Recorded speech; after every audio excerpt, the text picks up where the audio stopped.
Siempre soñé con ganar Wimbledon, no. Con jugar un mundial, tampoco. Después soñaba con ser CEO de una empresa gigante y ser multimillonario. Y te puedo decir sinceramente que el día de hoy yo lo que quiero es seguir siendo balanceado, estar en paz internamente y con la gente que quiero, rodeo a la gente que quiero y disfrutar la vida al máximo. Esa es mi aspiración. O sea, eso se puede ver de diferentes formas y creo que medir el éxito es muy peligroso medirlo en términos financieros, es muy peligroso medirlo en términos de posesiones, no me interesa. Simplemente quiero estar tranquilo, vivir una vida tranquila y ser dueño de mi tiempo. Eso es a lo que le tiro.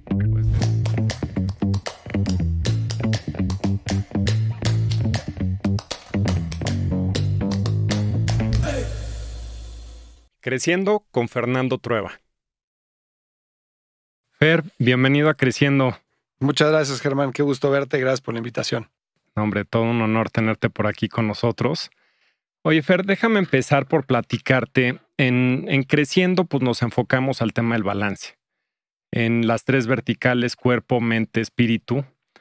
Yo a ti te considero una persona sumamente balanceada en todos los aspectos. Eres una persona deportista, trabajadora, padre de familia, esposo, en fin, creo que tienes todos los aspectos de balance. Antes de que entremos en materia y que nos platiques tu vida como emprendedor, me gustaría que nos platiques un poquito de tu infancia. ¿Cómo eras cuando eras niño? ¿Qué hacías? ¿Los deportes que jugabas? En fin, platícanos un poco de eso. Claro que sí. Muchas gracias y felicidades por el podcast. Está muy padre. Gracias. Te cuento, mira, yo nací en una familia en la que mis papás eran sumamente deportistas. Mi papá, que lo conoces, era un cuate que, o sea, estaba súper fuerte toda su vida. Fue muy dedicado al deporte, muy saludable. Yo nunca lo vi en la vida tomar una gota de alcohol fuera de una copa de vino. Nunca fumó un cigarro. Mi mamá igual, o sea, mi mamá sí fuma, pero sumamente saludable también, deportista. Siempre nos inculcaron la disciplina y el deporte como centro de vida. Y lo hicieron de diferentes formas. Desde tenernos en clases particulares hasta estar en un club siempre, hablarnos mucho de que el deporte ayudaba mucho en la vida, hicieras o no algo profesional más adelante. Y estuvo siempre presente en mi vida, ¿no? Entonces yo de chiquito empecé a jugar fútbol y jugaba bien, pero mi mamá tenía como mucho más fanatismo por el tenis. O dicho de otra forma, prefería ir a un club de tenis a ver un torneo que a una cancha de barrio de fútbol a ver un partido, ¿no? Entonces me metió más al tenis que al fútbol. Entonces, como de los 8 años a los 16, estuve muy clavado en el tenis. Destaqué hasta cierto punto, tampoco gran cosa, pero llegué a estar sembrado a nivel estatal y en el club que jugaba hasta los 12 años, ¿no? Y a partir de ahí mi nivel como que se estancó y sí jugué nacionales todos los años, nos la pasábamos. ¿Te gustaba? Me encantaba, o sea, me encantaba el tenis, pero siempre mi pasión el fútbol, siempre. Pero bueno, le dedicaba tanto tiempo al tenis que el fútbol lo jugaba en el parque y en la escuela. Y practicaba tenis 4 horas, 4 veces a la semana, más los fines de semana, más los torneos, que era viajar los fines de semana, las vacaciones, etcétera, ¿no? Entonces, mucho tiempo dedicado. Entonces, siempre estuvo muy presente el deporte en ese sentido, el tenis. Y llegó un momento en el que yo dije, quiero jugar fútbol. Entonces, empecé a jugar fútbol, tenía facilidad, pero tenía muchos gaps técnicos, ¿no? A ti te encanta el golf. Ves que si aprendes golf grande... Yo tengo muchos gaps. Exacto. Si aprendes golf grande, pues creas esos como vicios, ¿no? En el swing, que es muy difícil quitarte. Entonces yo cuando empecé a jugar fútbol, empecé a jugar primero de medio y después de portero. Un día me vieron como portero y dijeron, pues vete a jugar allá. Y me fui a jugar de portero y era bueno, pero tenía ciertos gaps técnicos, digamos, que ya no podía cubrir. Entonces dejé el tenis, terminé prepa y me dediqué a jugar fútbol. Entonces jugué en la universidad, después hice tryouts para algunos equipos en México, estuve algunas temporadas en unos equipos de segunda división, pero ya nunca llegué a destacar como me hubiera encantado, ¿no? Llegó un momento en el que yo decía, quiero jugar en Europa, y decía, no voy a jugar en Europa y probablemente ni aquí. Entonces mejor ya vamos a pensar en otra cosa, ¿no? Pero cuando estabas jugando, o sea, ¿hubo algún momento que tú decías, a esto me quiero dedicar? O sea, ¿esto quiero dedicar mi vida? O sea, hoy yo me quiero dedicar a jugar fútbol. Si pudiera, fíjate que siempre le digo a Cris, mi esposa, le digo, si pudiera, o sea, si me sacara la lotería y de plano no tuviera ninguna preocupación económica, me metería a la escuela de Pep Guardiola del Barça a estudiar director técnico y me iría a España a agarrar un equipo de quinta división y eso haría, porque me fascina el fútbol y sobre todo me fascina desarrollar gente. Entonces, entrenar jóvenes y hacer que cumplan su sueño sería para mí, o sea, una realización impresionante, ¿no? Entonces, así fue el deporte en mi vida, volviendo a ese tema, ¿no? Estuvo siempre súper presente. Y fuimos una familia muy padre, de mucha armonía, mi hermana, mi papá, mamá, yo, hasta los más o menos 12 años, ¿no? Mi papá tenía una constructora, gracias a Dios le iba muy bien. Y a los 12 años, cuando yo tenía 12 años, él tomó un préstamo en dólares cuando vino una devaluación muy, muy fuerte en México.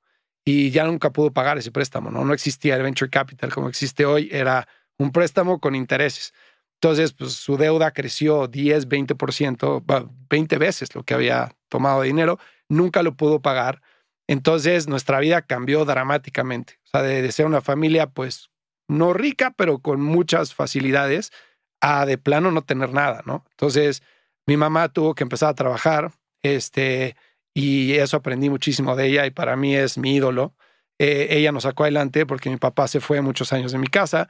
Entonces, para mí fue muy fuerte porque mi papá era mi ídolo. Era Superman para mí, no era de... O sea, nadie se metía con él y era un cuate que todo el mundo admiraba y muy carismático y todo. Y en esa época clave de mi vida, él desaparece, ¿no? O sea, se va a tratar de buscar su camino y a tratar de ver cómo saca a su familia adelante, pero realmente desaparece. Un periodo de 10 años, ¿no? Entonces, yo paso a ser del hijo chico de la casa, porque soy más chico que mi hermana, a ser de cierto modo el hombre de la casa. El hombre de la casa y el apoyo de mamá y el que tenía que tomar decisiones con ella y me agarró muy de bajada, ¿no? Entonces, obviamente ahí fue difícil, pero nunca caí en temas de vicios. Yo creo que gracias al deporte. Siempre me mantuve mucho en el deporte. Sí, me volví un poco agresivo. Entonces, digamos que de esa forma sacaba mi estrés. Era muy fácil que algo me colmara la paciencia y explotara. También era inmadurez, evidentemente. Y bueno, así fue, ¿no? Dejé el fútbol y estudié ingeniería industrial y finanzas, jugué fútbol en la universidad siempre, todo el tiempo. Y a partir de ahí, de que empecé a trabajar, empecé como a regular un poco más mi vida en el sentido de estar en paz conmigo mismo. Yo sentía como mucho coraje hacia cosas que yo no podía tener acceso, que antes sí tenía y que todos mis amigos tenían y que yo no. Entonces, lo veía y me daba, me daba rabia, ¿no? Decía, ¿por qué yo no puedo? Y cambié mucho mi mentalidad conforme fui creciendo de ser víctima de la situación a aprender que, pues, hey, o sea, a ti te pasó eso, como a otra persona le pasó otra cosa, como a otra persona otra, y es dependiendo cómo tú reacciones, el qué es lo que va a venir más adelante, ¿no? Y poco a poco, al cambiar esa mentalidad, fue que me sentí mucho mejor conmigo mismo. Pues sí, es increíble justamente las cosas como te impactan en cierta etapa de tu vida, ¿no? Y cuando eres niño, cuando eres joven, una situación, pues, particularmente lo que pasa en tu casa, tus papás, tu ídolo, pues cambia radicalmente las cosas, ¿no? Hoy por hoy, un divorcio, pues es el común denominador, ¿no? Sí, o sea, claro. hay más gente divorciada que casada. Yo ya voy ahorita en mi segunda administración, felizmente casado con Marcela, mi esposa, pero también pues tuve una primera etapa en el cual pues las cosas no funcionaron con mi expareja, pero tuve dos hijos maravillosos, Germán y Paulina, que conoces. Y ahorita que me estás comentando, me acuerdo precisamente cuando nos íbamos a separar, que fuimos a cenar con Germán. Germán tenía 7 años, más o menos, 7, 8 años. Y Y le dijimos, ¿no? O sea, yo le dije, oye, pues digo, ahí voy a estar y demás, pero pues cuando yo no esté, pues tú eres el hombre de la casa, ¿no? Y fue el peor error que pude cometer. O sea, ya después de años de psicólogos y demás, él se lo tomó literal, ¿no? Entonces él sentía una responsabilidad con Paulina, mi hija, de, pues como de papá, o sea, hermano grande, pero a la vez de, pues yo tengo que cuidar a mi hermana, yo tengo que estar ahí con una responsabilidad que no la debía de tener, ¿no? Y pues a través de varios años y demás, pues lo pudo superar, pero pues sí es bien, o sea, es muy relevante lo que sucede con ciertos mensajes y las cosas que nos pasan cuando somos chicos, ¿no? Digo, habiendo dicho eso, pues creo que el camino que fuiste haciendo, pues gracias a la educación de tus papás, particularmente tu mamá, digo, yo creo que para todos, nuestra mamá es lo máximo. Yo siempre he dicho, pues todos decimos lo mismo, pero la mía es la mejor. este, y bueno, pues como digo, ¿no? Has tenido una vida sumamente balanceada, estudiaste la universidad y después entraste un camino muy enfocado a marketing, ¿no? ¿Cómo fue esa trayectoria en tu vida? Pues fue por accidente y por necesidad. Estaba en la universidad, estaba en el último año de la carrera de ingeniería industrial, que por cierto estudié porque no sabía qué estudiar. Una vez estaba en el Alexander en prepa y fueron a hablar de diferentes universidades, ¿no? Diferentes directores de carrera. Y el que fue a hablar sobre ingeniería industrial me llamó mucho la atención porque la forma en cómo presentó la carrera fue como una, no sé, una forma muy amplia de poder atacar un negocio. Entonces, parecía que si tú estudiabas eso, era como que no te habías definido todavía, porque sabías un poco de todo, pues no eras especialista en nada. Entonces, realmente yo nunca me vi en una línea de producción con un casco y sacando tiempos y teorías de colas y todo eso, no. Pero dije, bueno, como no sé qué quiero estudiar, esto suena bastante amplio y suena mejor que administración de empresas, que todo el mundo estudiaba administración de empresas en ese entonces. Entonces dije, me voy a ingeniería industrial. Entonces estoy en ingeniería industrial. Y cuando estaba en la carrera, siempre mis amigos me preguntaban, pues, ¿qué vas a hacer? O platicábamos, ¿no? ¿Qué vas a hacer cuando salgas de la universidad? ¿O en qué quieres trabajar? Y yo siempre dije, quiero tener mi propio negocio. Siempre, siempre, siempre. Y dije, quiero ser consultor. O sea, yo escuchaba de McKinsey, de todos ellos, decía, quiero tener consultoría y, ya sabes, Trueba y compañía y tal cual, ¿no? Entonces, todo el mundo me decía, bueno, sí, ¿por quién te va a contratar si no tienes experiencia? Y yo pensaba, es verdad, ¿qué tal que entro a trabajar en empresas, agarro experiencia y después me pongo a hacer consultoría, ¿no? Y ¿Nunca pensaste en meterte a trabajar justamente ¿A una consultora? a un McKinsey o a un Booz Allen o alguna de estas? En ese entonces no tenían tanta presencia en México. Sí había algunas consultoras, pero no tan fuertes. No lo pensé, la verdad, como que quería agarrar experiencia en industria más que en la disciplina de consulting. Y bueno, dije, si quiero poner mi negocio, no tengo, la verdad, dinero para ponerlo, entonces voy a agarrar trabajo. Y un amigo me dijo, oye, un primo está buscando un becario de marketing en Johnson Johnson, ¿no? Yo le dije, marketing, ¿qué es eso? Me dice, pues no sé. Le dije, no son los que hacen flyers y así. Me dice, pues tal vez, ¿no? Me dije, bueno, pues dile que me entreviste, ¿no? Entonces mi cuate me conectó, me invitaron a una entrevista y cuando llegué, pues me cayeron muy bien, hice buena química con el que era el hiring manager en ese entonces y entré a Johnson Johnson como becario para Johnson's Baby, ¿no? Entonces empecé a trabajar haciendo marketing y ahí aprendí muchas cosas, ¿no? Que marketing era más que flyers, que era precio, que era distribución, que era empaque, que era comunicación, etcétera. Y me gustó. Me gustó, estuve varios años en Johnson, 7 años en 2 etapas y fui creciendo. Cada año me promovían, gracias a Dios. La llevaba muy bien con el director general en México. Pues me daban más responsabilidades. Y llegó un momento en el que tuve la oportunidad de que mi rol cambiara porque yo me aventé al vacío, porque ahorita te cuento un poquito más de eso, pero mi rol era de gerente de marca, ¿no? Entonces yo llevaba marcas y era responsable de el precio y la comunicación, etcétera, de las marcas. Y de repente llegó un VP de Estados Unidos de una de las compañías de Johnson, que tiene 160 a nivel mundial. Llegó un VP de una empresa que no tenía representación en México, pero era de la familia Johnson. Y dijo, oigan, yo traigo un producto que se llama Splenda. ¿Quién me ayuda así a hacer marketing para Splenda y abrir camino y partnerships y lo que sea necesario para sacarlo adelante, ¿no? No significa una promoción, no les vamos a pagar más, es colaborar. Todo el mundo así, yo dije, pues yo. Entonces me eché al ruedo ahí, empecé a trabajar con este cuate muy bien y él era un VP que estaba cerca del CEO de la compañía y me adoptó. O sea, me adoptó a nivel profesional, digamos. ¿Él dónde estaba basado? Él estaba en New Jersey. Ok. Entonces empecé a reportar a Estados Unidos y a México. Entonces, tenía dos jefes, el jefe de Johnson's Baby y el jefe de Splenda. Y poco a poco fue creciendo la marca Splenda, gracias a lo que hicimos acá.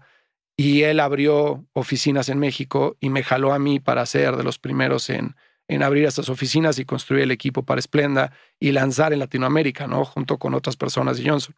Entonces ahí aprendí muchísimo de nuevos negocios, porque era encuentra en dónde vamos a vender, en cuánto vas a vender, cuál es la competencia, cómo vamos a distribuir, cómo podemos bajar el costo de marketing. O sea, era un tema más de P&L, aunque la posición, en teoría, el título era marketing, ¿no? Entonces ahí aprendí muchísimo. Y le agradezco mucho todo el tiempo aprendí mucho de él.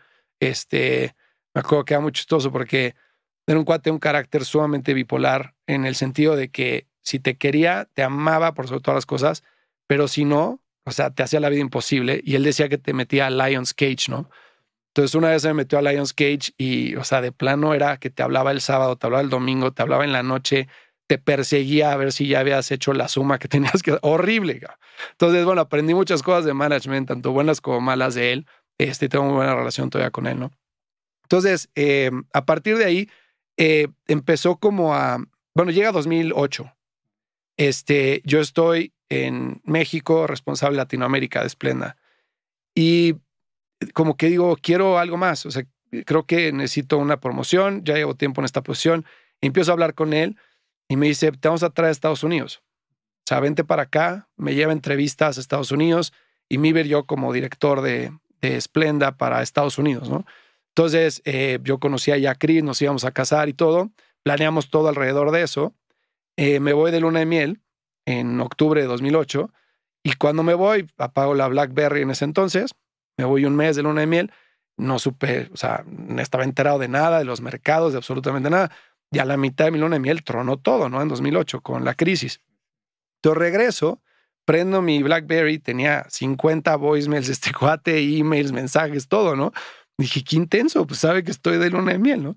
Entonces le hablo, se llamaba Jim, le digo, ¿qué pasó? ¿Qué necesitas? Me dice, no, pues que sepas que pues ya no hay oferta, o sea, no hay nada, porque acabamos de correr a 2,000 personas y pues no voy a traer un expatriado a Estados Unidos, ¿no?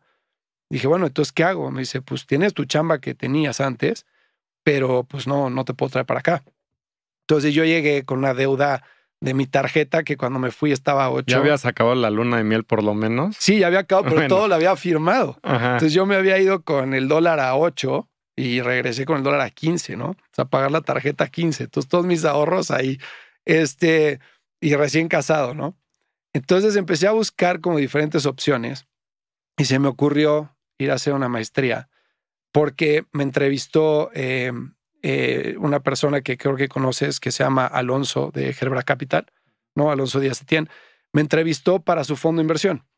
Entonces me ofreció el trabajo y antes de darme la carta oferta me dijo, ¿por qué no estudias una maestría? Y yo tenía toda la percepción errónea de una maestría. Yo siempre le dije a Chris, si voy a estudiar una maestría, si tengo el dinero para estudiar una maestría, prefiero ponerlo en un negocio. Tengo gente en mi equipo de Johnson que tiene maestrías en Harvard, en Stanford, lo que quieras. Y pues, a ver, son buenos, pero tampoco es que creo que sean ingenieros de la NASA. Entonces no creo que necesite una maestría, ¿no? Y le dije eso a Alonso. Y él me dijo, bueno, tú no conociste a esas personas antes de que se fueran a la maestría. Con la experiencia que puedes tener en la maestría, a ti te va a ayudar muchísimo, sobre todo con el potencial que te veo, ¿no? Pero aquí hay una oferta.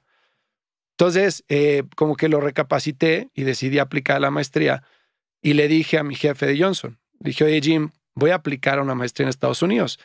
O sea, ¿me vas a apoyar o no?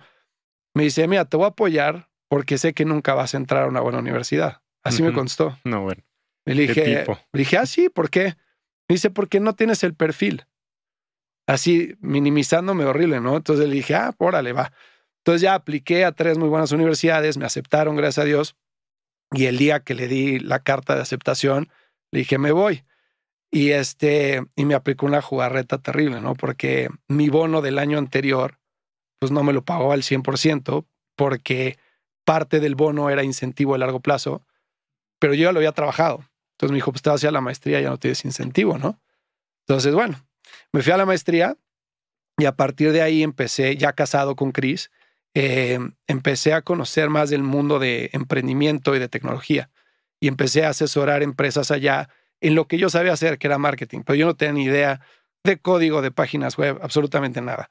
Entonces era como un intercambio de yo te ayudo con esto y tú déjame ver cómo hacen esto para entender, ¿no? Entonces empecé a agarrar experiencia y me entró mucho el gusanito de entrar a un fondo de Venture Capital. Entonces empecé a hacer investigación de año 2012, todo estaba empezando, muy difícil entrar, yo no tenía green card. Entonces pensé como... ¿Después de la maestría? Sí, en el segundo año de la maestría en el que buscas trabajo, ¿no? Okay. Yo tenía una oferta para irme a trabajar a Microsoft, pero yo decía, yo no me quiero trabajar a Microsoft, quiero trabajar a un fondo de inversión a Silicon Valley, ¿no? Y pues obviamente imposible. Entonces me fui a Microsoft y como lo vi fue como, a ver, Microsoft, extraordinaria compañía, va a valorar lo que yo traigo a la mesa y al mismo tiempo me va a ayudar a poner un pie en tecnología. Entonces, de esa forma puedo ir metiéndome como la humedad al mundo de startups, ¿no?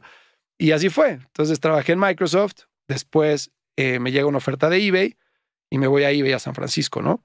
Y en eBay tuve la suerte de estar encargado de la apertura de mercados emergentes. Estuve ahí 4 años con muchísimo crecimiento, abriendo diferentes países, una experiencia increíble. Y después, pues, apareciste tú en la foto, ¿no? Sí. Y entonces ya ahí empezó la etapa de emprendimiento. Pues si quieres hago una pausa para ver. No, muy interesante. Digo, yo creo que o sea, como que de todo lo bueno y lo malo se aprende, ¿no? O sea, un jefe como el que tenías en Johnson & Johnson, pues se ve claramente que era una persona súper capaz, pero un pain, ¿no? Pero yo creo que son de las personas que aprendes mucho lo bueno y lo malo, ¿no? Sí. De lo que no quieres hacer y de lo que sabes que está bien. Pero creo que pues fuiste trazando a fin de cuentas el camino de lo que te termina llevando al emprendimiento de manera natural, ¿no? Y tocando pues los diferentes puntos, pues desde la parte de industria, una empresa de tecnología que está pues, en esa época yo creo que la más grande del mundo, y posteriormente pues en eBay aplicando pues todo lo que conocías en términos de marketing y aprendiendo nuevas cosas, ¿no? ¿Por qué no nos platicas, Fer, pues justamente yo recuerdo, ¿no? Cuando empezamos a platicar con esta idea que traíamos de Lovit, pues justamente, pues tú tenías todo el perfil adecuado y cuando te hice la invitación, siempre me dijiste, es que yo siempre lo que he querido es ser un entrepreneur, ¿no? Platícanos de esa etapa, o sea, ¿qué estaba pasando en tu vida? Estabas trabajando en eBay, pues, ¿qué pensabas alrededor? Pues ahora sí de lo que yo no sabía tras bambalinas, en tus discusiones con Chris, tu familia y demás, y cómo viviste esa experiencia y qué fue lo que sentiste. Claro, pues mira, estamos viviendo en California. Para quien escucha, que no tenga perspectiva de esto, en Silicon Valley, que es la zona más cara de Estados Unidos para vivir. Es una locura. A mí cuando me hacen la oferta para irme de Microsoft a eBay, yo dije, soy rico. O sea, soy rico. O sea, bueno, me voy a California y para darte perspectiva, uno de mis mejores amigos trabajaba junto conmigo en eBay. Trabajábamos escritorio con escritorio. Y nos daba mucha risa. Los dos veníamos de Microsoft. Y nos daba mucha risa que nuestro lujo de la semana era un Starbucks. Te lo juro por Dios. O sea, la renta era tan alta, más el kinder de los niños. Yo ya tenía un hijo, ¿no? Fer tenía en ese entonces 2 años o 1 año. Entonces había que pagar el kinder que cuesta como una maestra en Harvard, ¿no? Entonces, los coches, pues todos los costos, o sea, era un dineral. Sí, entonces, multiplicado. Sí, no era ridículo, ¿no? Entonces ya, bueno, pero ¿en qué me metí? O sea, ¿qué es esto? Oye, perdón que te interrumpa, pero es como un cuate que trabaja conmigo, aplica para una maestría en Inglaterra.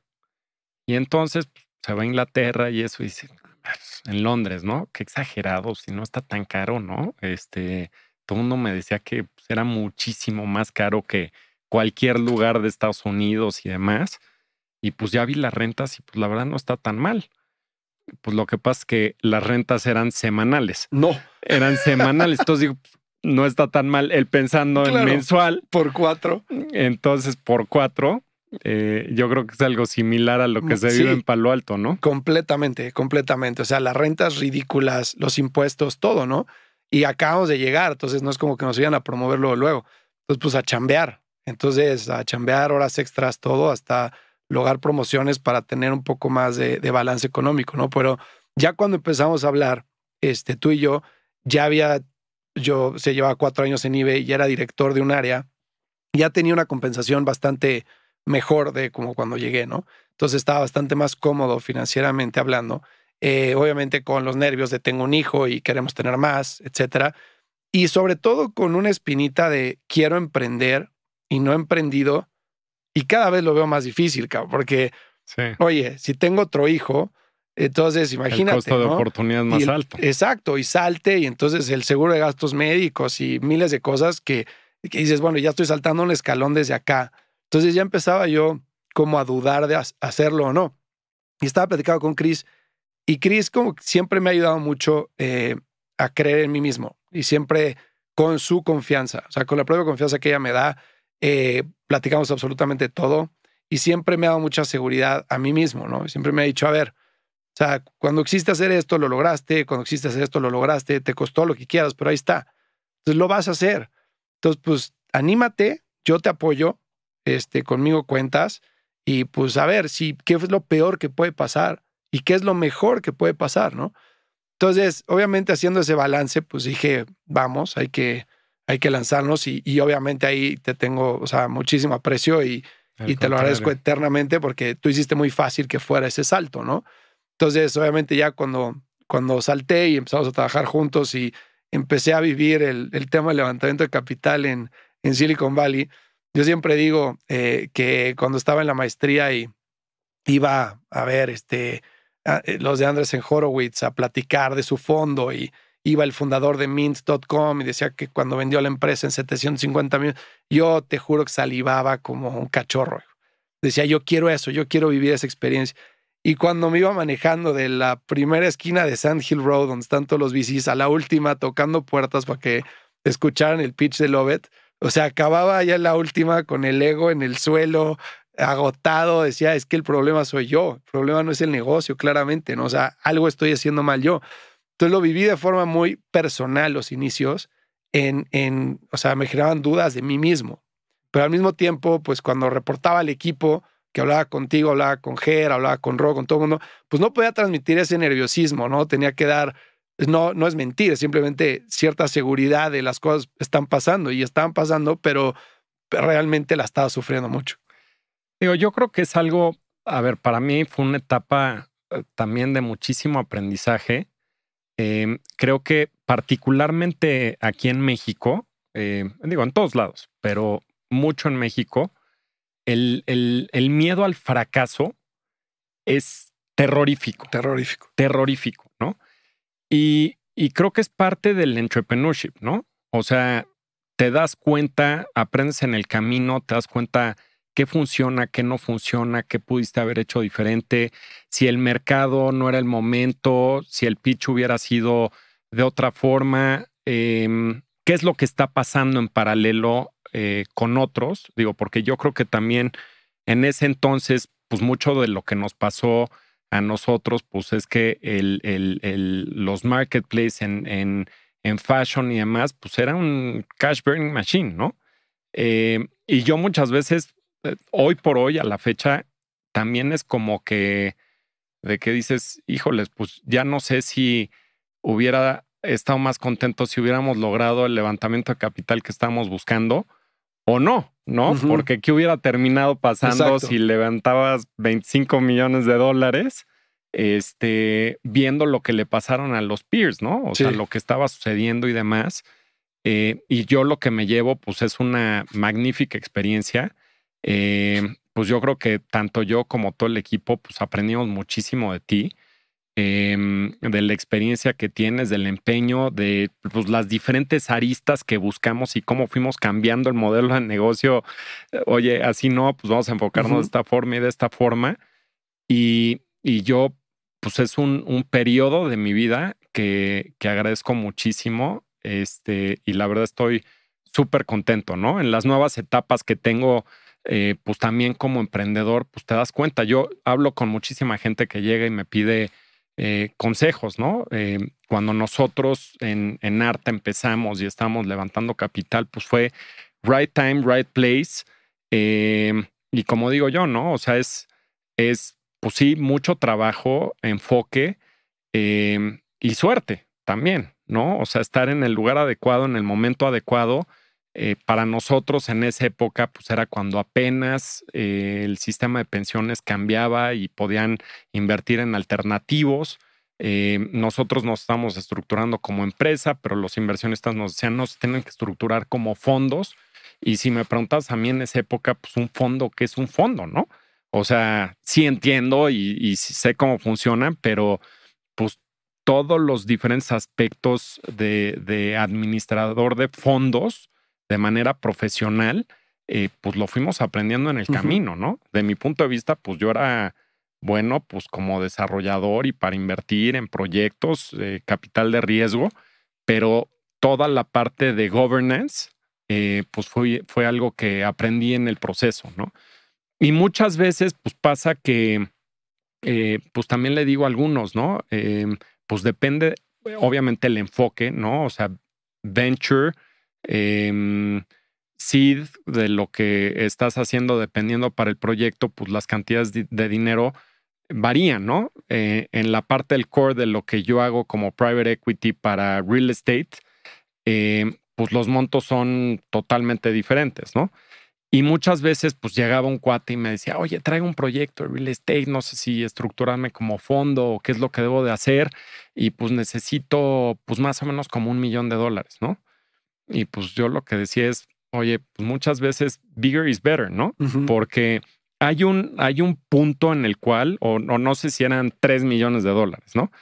De que esa lana no te la van a dar tus familiares, pero eres muy chico para que un institucional te lo dé. Sí. ¿No? Entonces estás en un punto que es complicado y muchas veces es mejor terminar armando una historia en el cual necesitas 10, hablando en real estate, ¿no? O sea, no venture como tal, porque la otra cantidad es chica, ¿no? Entonces pues, vas aprendiendo muchísimo en el camino del tema de las inversiones, de lo que buscan los inversionistas, de dónde están las oportunidades. Platícanos, Fer, si quieres, antes de entrar a lo de tu podcast y cómo empezaste eso, después de Loveit, en todo este proceso de entrepreneurship y de lo que ya habías aprendido, ¿cómo empiezas a evolucionar entre pues, toda la parte de consultoría que das y cómo vas vinculando eso con el podcast posteriormente? Claro, pues llega el punto de ahora sí, final para Loveit, ¿no? Y cuando platicamos de pues, hasta aquí va a llegar, ¿no? Y nada más, una reflexión que yo he pensado mucho al respecto es que creo que nos pasó algo que realmente construimos un producto espectacular. O sea, a nivel tecnológico estaba increíble, la experiencia estaba increíble. Teníamos 750 diseñadores vendiendo la plataforma, o sea, había oferta, ¿no? Y teníamos algo de dinero para hacer marketing. Y muchas veces la gente piensa, si yo construyo un gran producto y lo promuevo, va a pegar. Y no, o sea, tienes que estar resolviendo un problema real.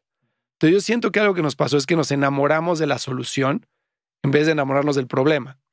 Y eso es algo que le pasa a muchísimos emprendedores, ¿no? Que se enamoran de cómo ellos quieren solucionar el problema en vez de entender que hay un problema por solucionar, que una idea es la que ellos tienen, pero puede haber otras 100 formas de resolverlo, ¿no? Entonces yo creo que eso aprendí muchísimo. Y entonces cuando llegamos a decir hasta aquí, Loveit, dije, ¿qué voy a hacer? Mi creencia, antes de aceptar irme a trabajar con ustedes a Loveit, era que pues Silicon Valley, el fracaso es oro. Si tú dices, emprendí, levanté dinero, hice un equipo, todo, no, hombre, eres VP de Google mañana. Háblales y te toma. Y me di cuenta que realmente no. O sea, realmente, claro, por supuesto, todo el mundo te dice, vente para acá, pero tienes un corte en tu carrera bastante fuerte. Entonces, si yo ya era un senior director, por llamarlo así, en eBay, en Google iba a ser un manager, ¿no? Y entonces el sueldo era mucho menor y todo, y tenía que volver a empezar desde cero. Entonces dije, bueno, ¿qué hago? O sea, mejor me pongo a ver por mi lado qué puedo generar, ¿no? Entonces empecé a buscar clientes que pudieran apreciar el conocimiento que tenía yo de todo el tema de growth, de marketing digital, etcétera. Y lo primero que me vino a la mente, porque era lo que conocía, y gran error, fue poner una agencia de marketing digital. Y que la gente lo entiende, voy a hacer una agencia. Y bueno, oh sorpresa, que realmente era, pues el negocio de agencia es durísimo. La percepción de valor de la agencia en la mente del cliente es muy baja, y más que te busquen por temas estratégicos, te buscan por manos para hacer las cosas. Y lo que yo no quería era hacer manos para hacer las cosas. Lo que yo quería era dar consultoría estratégica de tienes que irte por acá o por acá, tienes que mover tu gasto de esta forma, tienes que tener estas tecnologías, etcétera. Pero como agencia era muy difícil que te dieran esa entrada. Entonces empecé a cambiar un poco el modelo de negocio hacia consultoría, lo posicioné como consultoría y tuve la suerte de tener a mi primer cliente que confió en mí, que fue Quesky. Entonces, Adalberto, su equipo, Marcela Picos, aquel entonces, me dijeron, pues órale, ayúdanos. Y les ayudé en toda la parte de micropréstamos con muy buenos resultados. Eso me ayudó a crear credenciales, a construir credenciales para tener otros clientes. De ahí me refirieron con otro. Entonces empezó a crecer toda la parte de consultoría, ¿no? Y de pronto estaba haciendo consultoría y me llegó por medio de un cuate que estaba en la universidad una oportunidad para irme a Austin a una empresa que era una startup que tenía más de $200 millones en revenue. Eran 180 personas, o sea, bastante posicionada, serie C de financiamiento, con los peores unit economics que te puedas imaginar, porque era industria de delivery. Entonces, el delivery, como sabes, tiene unos unit economics muy malos, y estaba en el proceso de ser adquiridos por un gran retailer. Y este gran retailer lo que quería era adquirir esta empresa, integrar sistemas, que esta empresa se convirtiera en el brazo de distribución de retail por el medio de gig economy y fondear la parte de delivery y escalarla. Entonces, me contratan a mí para hacer eso. Entonces llega la oportunidad y nos vamos a Austin. Realmente para nosotros era un gran cambio porque en Silicon Valley llevamos 7 años, teníamos muchísimos amigos, nos encantaba porque era súper diverso. California, nuestra forma de pensar es muy alineada a eso. Y Austin Austin no es Texas, en mi punto de vista es muy diferente, pero un gran cambio. También favorable porque el costo de vida era menor y vas a poder comprar una casa. O sea, yo en mi vida jamás, nunca, desde chiquito, nunca tuve una casa propia, jamás. Y la pude tener ahorita, ¿no? O sea, bueno, ahorita... Bueno, es el Silicon Valley de Texas, ¿no? Es el Silicon Valley de Texas. Sí. Pero entonces me podía comprar una casa y darle a mi familia una casa. O sea, para mí eso era un gran orgullo, ¿no? Entonces, y estaba a 2 horas de México, etcétera. Entonces dijimos, vámonos a Austin. Entonces nos vamos a Austin a mover todo para allá. Y agarro este proyecto que estaba súper interesante, que me consumía el 100% de mi tiempo, aunque tenía otros clientes a los que también atendía, pero estaba muy dedicado a este proyecto, ¿no? Y este proyecto me ayudó a aprender muchísimo, porque tú imagínate que la empresa, este retailer que estaba comprando esta startup, fue fundado en 1905 y su board de directores son puros cuates de 70, 75 años, tejanos de bota, corbata tejana, sombrero. Pistola. Sí, no, súper inteligentes, pero, o sea, cero diversidad en el board, puro pelo blanco, ojo azul, bota tejana, todos. Y veles hablar de que tienen que construir APIs para integrar al startup que acaban de comprar y que un ingeniero no va a estar sentado en el asiento de 9 de la mañana a 6 de la tarde picando código. Y que si le pides que haga eso, se va a ir y que puede ganar el doble en otro lado. O sea, no les entra a la cabeza. O sea, dice, ¿de qué me estás hablando, no? Entonces, mi trabajo fue manejar el board y hacer esa integración y crecer esta empresa, generar todos los API, las conexiones por detrás, todo el stack de tecnología, etcétera, pero más que nada convencer al board de que esas eran las inversiones que tenían que hacer. Entonces, obviamente me topé con pared miles de veces, pero me ayudó a construir muchísimo callo, a mucha resiliencia, a entender que pues todo depende cómo digas las cosas y cómo lo presentes, ¿no? Puedes decir lo mismo de muchas formas diferentes y va a ser recibido de muchas formas diferentes. Entonces me ayudó mucho. Estuve haciendo 2 años ese proyecto y salió muy, muy bien. La verdad, la empresa creció a 820 empleados, $1 billón en revenue. Entonces, muy, muy bien me fue. Y a partir de ahí seguí construyendo la práctica de consultoría, ¿no? Trabajé con empresas como Kavak, como Justo, Sofía Salud. O sea, hemos tenido más de 60 clientes desde que empecé. Muy padre. Y cuando estaba en la pandemia, le dije a Chris, oye, o sea, creo que es un gran momento para hacer algo que siempre he querido hacer y nunca me atreví a hacer, que es un podcast. Yo aprendí muchísimo de podcast en el commute en California, en Austin. Siempre ponía uno en la mañana, otro en la tarde. Decía, qué gran forma de contar historias, qué gran forma de aprender y de conectar con la gente, ¿no? Y además para mí era como un happy medium entre no ser el cuate que sale en la cámara hablando y, hey, tú, ahora haces, que no tiene nada de malo, simplemente no soy yo. O sea, mi último post en Instagram fue, yo creo que hace 3 años. Simplemente no soy alguien de redes sociales y no me sale a hacer eso. O sea, me encantaría, no me sale a hacer eso. Tienes perfil, ¿eh? Tienes perfil. Simplemente no me sale, ¿no? Entonces decía, puedo crear ese impacto sin tener que ser esa persona, ¿no? Dije, a ver qué pasa. Entonces busqué a 5 personas que tenían una gran historia que contar como para hacer el concepto del podcast. Se llamaba True Growth porque era como crecimiento verdadero, ¿no? Y al principio, así se llamaba mi empresa, y al principio lo que quería contar era como historias de crecimiento personal, historias de crecimiento profesional de las personas, ¿no? Porque creo que así se puede aprender mucho. Entonces, junté a 5 personas que, pues, porque eran amigos, me dijeron, claro que sí, no, o sea, pase lo que pase, como quiera, nos echamos una buena plática de 1 hora y media, ¿no? O de 1 hora. Y así empezó el podcast, como algo súper on the side, haciendo yo mi diseño, con mi micrófono mal puesto en mi cuarto lleno de eco. Y bueno, lleva ya 110 episodios. Padrísimo.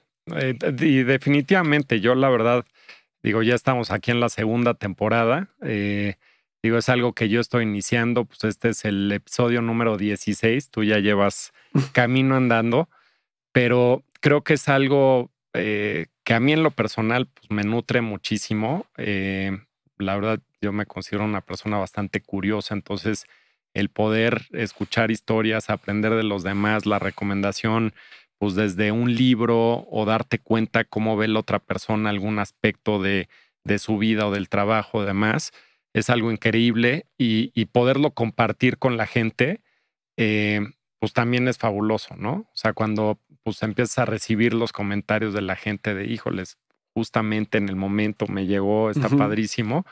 Entonces, creo que es algo que debemos de seguir haciendo, mi Fer. Sí, completamente de acuerdo.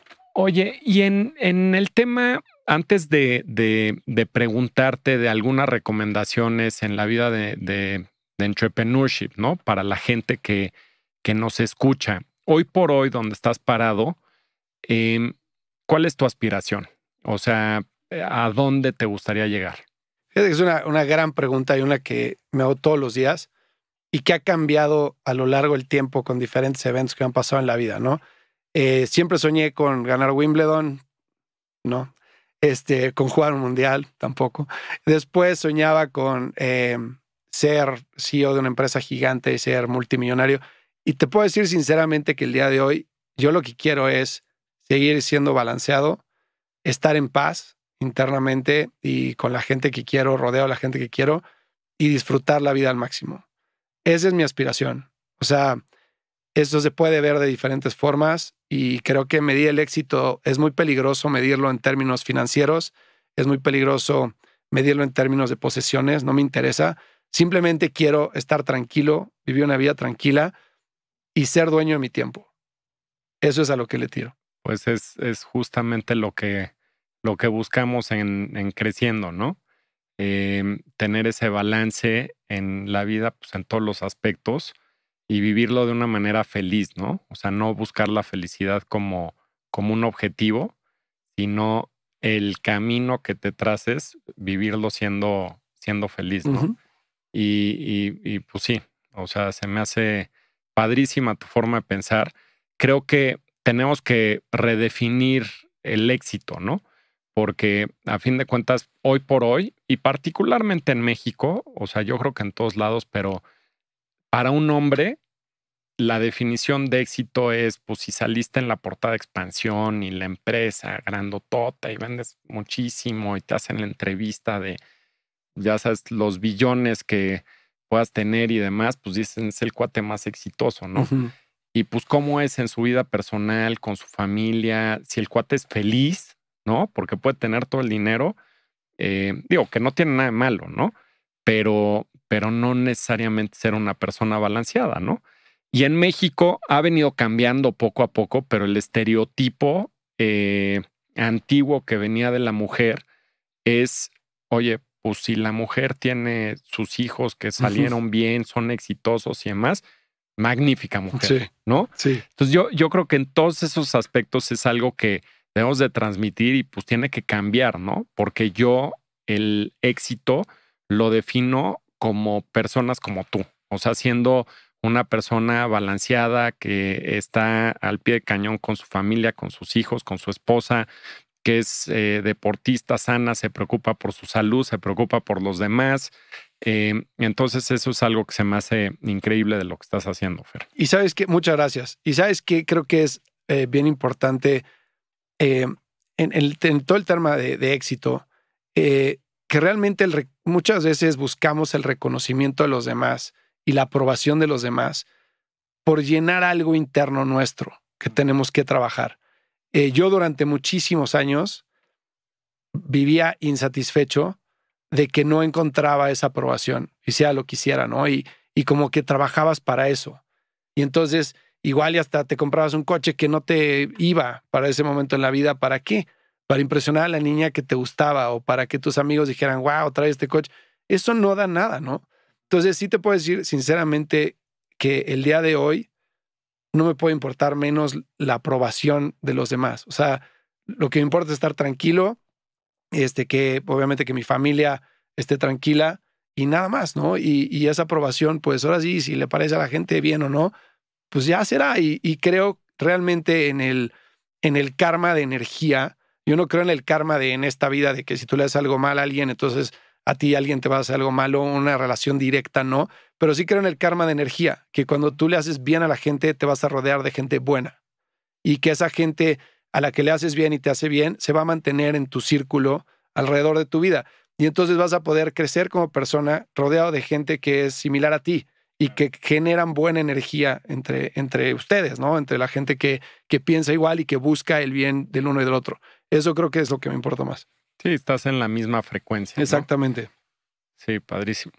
Oye, regresando un poco a este tema de entrepreneurship, ¿no? Y particularmente para la gente que nos está escuchando, ¿tú qué crees que debe cambiar en el entorno de entrepreneurship en términos generales y particularmente en México? Fíjate que creo que lo primero que tiene que cambiar es que debe de ser un deporte de élite. A lo que me refiero es que sigue siendo a nivel mundial y sobre todo en México una carrera de emprendedor que puedes hacer siempre y cuando tengas acceso a capital, acceso a conexiones. Entonces está 100% influenciada con de dónde vienes y dónde creciste, ¿no? Y creo que los mejores emprendedores no necesariamente se hacen así. Creo que gran parte de un emprendedor es el grit que puede traer las ganas, el hambre de demostrar, de crecer, de salir de una situación. Y desafortunadamente en México hay mucha gente que queda rezagada, que puede ser gente sumamente capaz, que puede tener una gran idea, que puede ser sumamente trabajadora, pero porque no conoce a la gente adecuada, le cuesta mucho trabajo poder sacar su negocio adelante. Y todo esto que estoy hablando como para cualquier negocio, pero más que nada para un negocio que es venture back, ¿no? Que puede levantar inversión de un fondo de capital privado. Porque obviamente emprendedor es aquel que pues, hace lo que quiere hacer, ¿no? Y pone una tienda o da clases o lo que sea. Pero creo que para poder saltar de un nivel a otro económico en un negocio, necesitas conocer a la gente adecuada y para eso debiste haberte movido en el área o en la zona adecuada con la gente adecuada, ¿no? Creo que eso tiene que cambiar. Número 2, creo que tiene que haber mucho más representación de la mujer. Hay muy pocas emprendedoras mujeres en Latinoamérica, en México. Hay fondos que están haciendo cosas muy padres ahorita para apoyar más emprendimientos de mujeres, pero que cuando ves el fondo desde adentro, dices, es que los números no van a dar, porque simplemente no hay suficiente deal flow. Y es gran parte por lo que estás diciendo tú de la mujer a su casa y a criar a la familia y etcétera, ¿no? No tanto a dedicarle tanto tiempo a un negocio por los estereotipos que existen, ¿no? Entonces, creo que, hay estadísticas que prueban que un negocio que tiene liderazgo de mujeres tiene mejor rendimiento que un negocio que tiene liderazgo de hombres o que tiene más diversidad en el board de mujeres y hombres, tiene mejores rendimientos, ¿no? Entonces, creo que también hay que abrir la puerta a que haya más mujeres emprendedoras.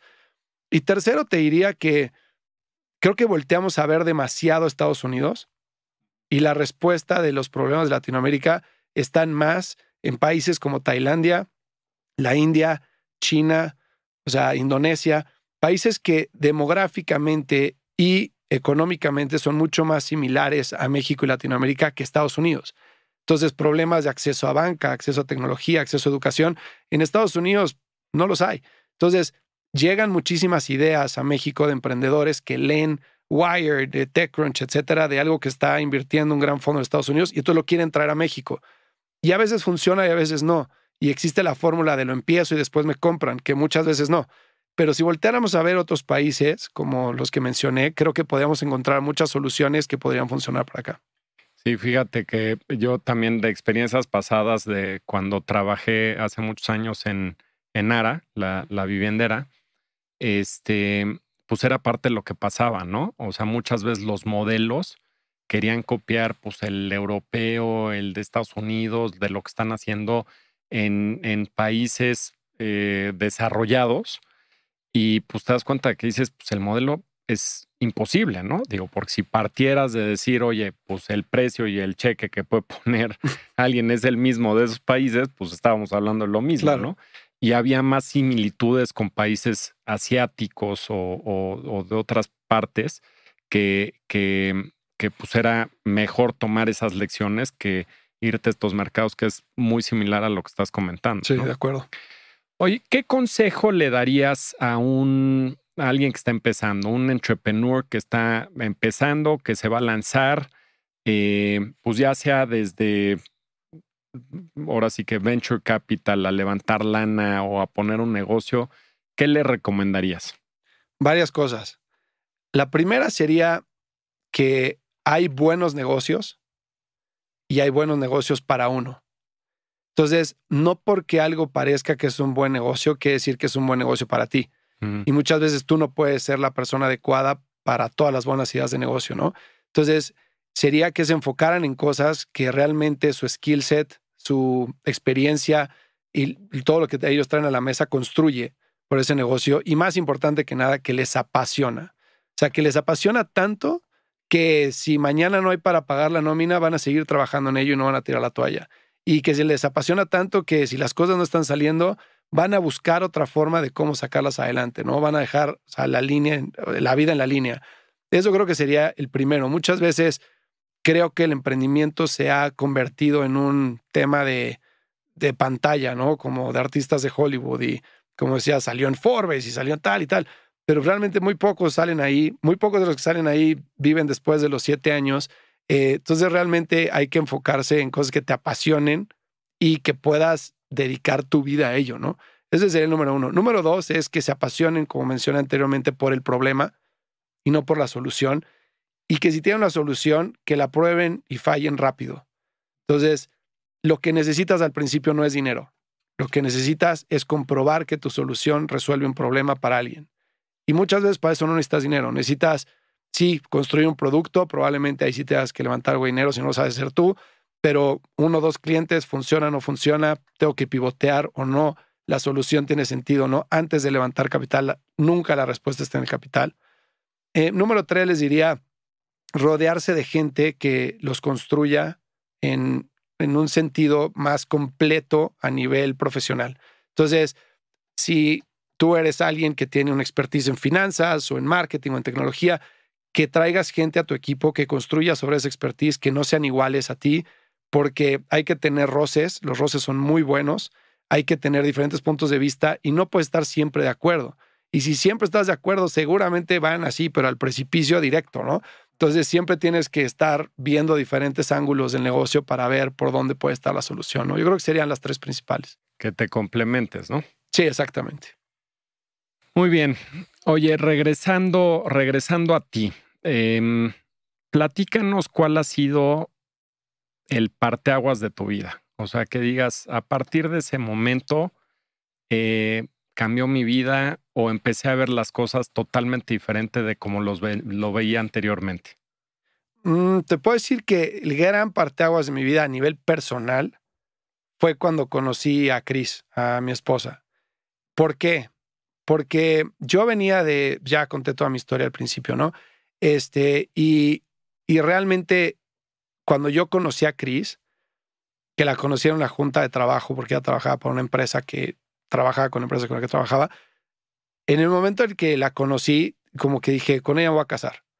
Y la prueba está en que, o sea, yo compré el anillo a los 2 meses de ser novios y lo guardé en una caja de seguridad y se lo di al año, ¿no?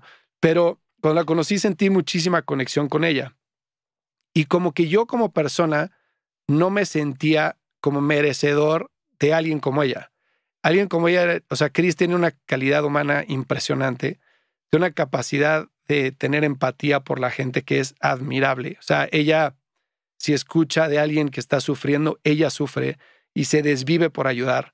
Es alguien que es incapaz de decir una mentira, o sea, no puede, o sea, se le quiebra el cuerpo, no puede, se siente mal y después te dice la verdad. O sea, viviendo en Boston una vez, la cacharon con una ID falsa cuando estaba en high school manejando y el policía no le había dicho nada y se bajó el coche y le dijo, no, perdón, es un fake ID, es un fake ID. O sea, no puede ni siquiera o sea, simular algo así, ¿no? Y yo era todo lo contrario, o sea, yo ya, o sea, había salido de mi etapa de pelearme mucho y etcétera, pero decía, no siento que yo esté en un punto en el que pueda darle lo que ella necesita. Y yo siempre quise, cuando me casara, tener un matrimonio súper saludable, que mi esposa fuera, o sea, mi partner, mi mejor amiga, en las finanzas, que tuviera acceso a las cuentas de banco, y así es en mi casa, que supiera cuándo hay, cuándo no hay, en qué sé, todo, ¿no? Y decía, yo no creo que esté en ese punto como por poderle dar lo que ella necesita. Entonces, ¿qué tengo que hacer? ¿Qué tengo que trabajar yo a nivel personal para poder sentirme merecedor de ella, ¿no? Entonces, me metí a terapia para sanar muchísimas cosas de mi pasado, de cuando mi papá se fue, de todo lo que pasamos. O sea, yo viví en 13 casas distintas porque había veces que no era para pagar la renta y pues vámonos a otra casa y nos íbamos a otra casa y pues, obviamente te genera fantasmas, ¿no? Y tenía que sanar todas esas cosas. Y yo me acuerdo que lleva el primer día de terapia con Dado Canales, que es un gran, o sea, gran psicólogo, súper cuate mío. Yo llevaba sin llorar, yo creo que hasta 10 años.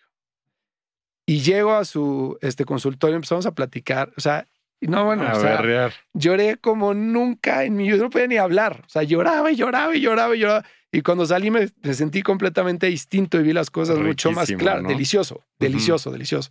Entonces ya tomé terapia con él y empecé a hacer muchísima conciencia de las cosas que decía, de las cosas que hacía y pintar un norte de quién quería ser yo como persona y cómo, viéndome yo para atrás en 10 años o en 20 años, me sentiría orgulloso de mí mismo, ¿no?